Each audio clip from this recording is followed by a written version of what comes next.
Welcome back to another Tuesday tutorial. Today I'm going to try to replicate one of my favorite photos I've ever taken, which is this one right here.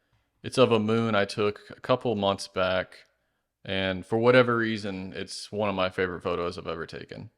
So I have this one that I took a couple weeks ago. So the goal is to see if I can get it to look just like the other one I took. So I don't remember exactly how I edited this one. So this is going to be me live trying to replicate this. So I'll probably jump back and forth through different panels, but you'll get to see kind of my thought process and how I go about making the changes I do. So let's get started. So the first thing I do pretty much with every photo is crop. So I'm going to crop this one 4:5 for Instagram because that's how the other one is. And try to get it as centered as possible.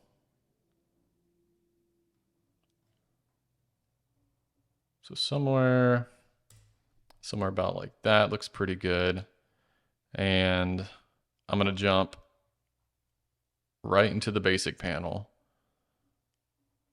And then the exposure, I think it looks okay for now. I don't want to darken it because I don't want to darken the moon. So I'll probably do that with a mask. Contrast, I'm going to leave this alone. Honestly, I might leave everything in this basic panel alone for now, except for the clarity. I'm going to bring the clarity up because if you see, it's kind of, it's a little mushy. There is some detail, but I think we can get a lot more out with the clarity slider. So we're going to up this quite a bit. Maybe somewhere around 72. And just that alone, you can see the difference. And we might come back and adjust this, but I think it looks pretty good. So I don't know that we're going to be able to get a lot out of the tone curve just because there's basically no shadows, no darks. It's kind of just highlights and whites in this photo, but I like to try anyway. So I'm going to go ahead and put a couple points right here, and we'll put one down here. So I'm going to pull the shadows down just a little bit. And the goal is kind of to create some contrast. So I'm going to try to make this background a little bit darker and kind of brighten up the moon itself. So I'm going to pull the midtones up a little bit and then the highlights. Try to brighten them, not too much because it starts to look a little weird if you go too far with it. Somewhere right there looks okay for now. Toggle that on and off. Does this kind of brighten up the moon a little bit. We lose a little detail in this part of the moon over here, but I think overall it looks better. So I'm going to leave that just like that. All right, so now I'm going to jump straight into masking. That way I can darken this background without affecting the moon. So I'm going to select subject, invert it, and bring the exposure down until I get the darkness about where I like. And we're probably going to have to keep coming back and adjusting these, but somewhere around there looks pretty good. Now the photo is very blue, and that's not what we want. So I'm going to just warm it up with the temperature.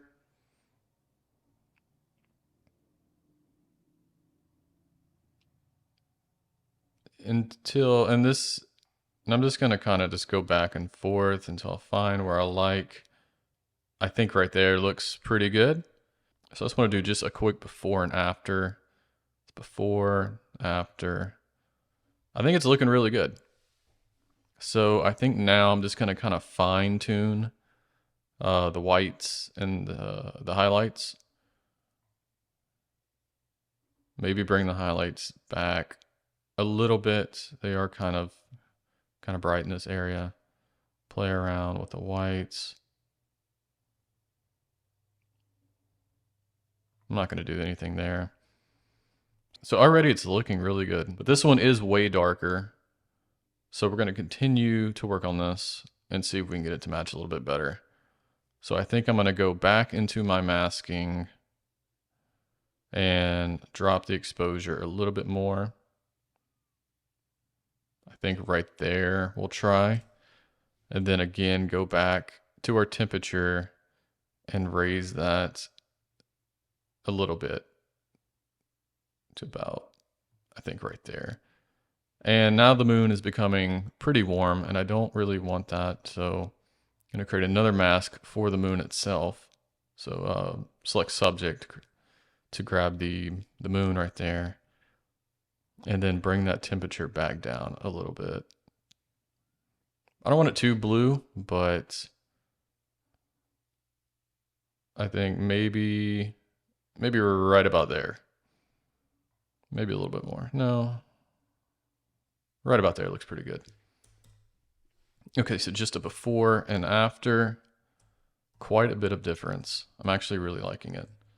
And it's looking a lot more like this photo right here. Very close. So the next thing I'm going to do is put a vignette on this. So maybe not too much. I think right there, then I'll play with the feather a little bit. Something like that. Yeah, I think that looks pretty good. So what is there left to do? This one is, I think this one is a little bit brighter of a blue than this one right here. So let's see if we can get this blue to be not quite as dark.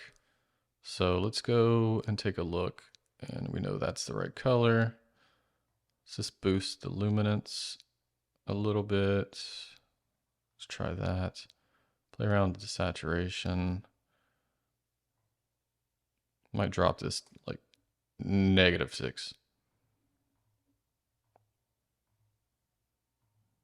You can see when I boosted that luminance, we're losing a little bit of detail there. It's getting a little too bright, so I'm gonna bring that down just a little bit. So +8, I think looks okay. So the blue's still pretty bright, so I think I'm gonna go back into the mask with the exposure and maybe boost it a little bit. Somewhere, I think right there. And just kind of stepping back and looking at it for a second. It's pretty close. I'm honestly pretty happy with this. So before and after. I've also found that it's a little bit easier to get good photos of the moon if you take them during the day like this. Like this photo was taken at probably 8 o'clock in the morning, 7:30 in the morning.